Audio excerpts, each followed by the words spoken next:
मंगलमय विवाह संपन्न हुआ। और रामायणों में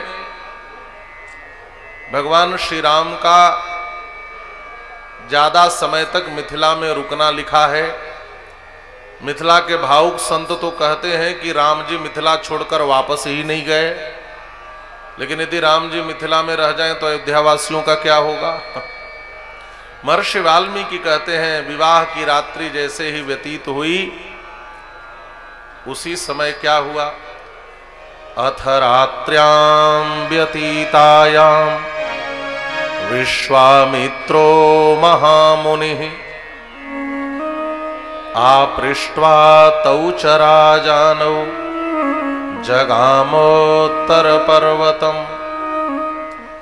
जैसे ही विवाह की रात्रि व्यतीत हुई, महामुनि विश्वामित्र ने महाराज श्री दशरथ से कहा, महाराज अब मैं जाना चाहता हूं। इतना सुनना था कि महाराज श्री दशरथ का हृदय भर आया।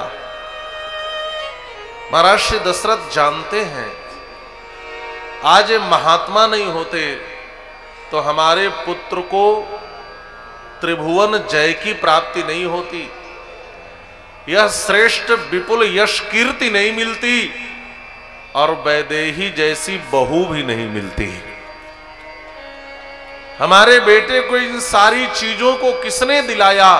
का इस महात्मा विश्वामित्र ने दिलाया। अच्छा, संत जितना लेते हैं ना उसका कई गुना वापस करते हैं। 2 पुत्र को मांग करके लाए और इधर से 4 बहू दिला करके वापस कर दिया। इससे अच्छी वापसी क्या होगी? महामुनि विश्वामित्र जब चलने लगे तो महाराज दशरथ का हृदय भर आया। महाराज दशरथ भावुक हो गए। महामुनि विश्वामित्र ने कहा, राजन अब मैं चलना चाहता हूं। भगवान श्री राम की आंखें छलक आईं। भगवान श्री राम ने जब प्रणाम किया तो विश्वामित्र जी उठाकर हृदय से लगा लिए और राम जी भी हृदय से लिपटकर रो पड़े। महाराज क्यों? इस महात्मा ने जितना स्नेह इन दोनों भाइयों को दिया है वह अविस्मरणीय स्नेह है। आप विचार करिए, ये दोनों राजकुमार हैं, राजमहल की सुख सुविधा में पले बढ़े थे।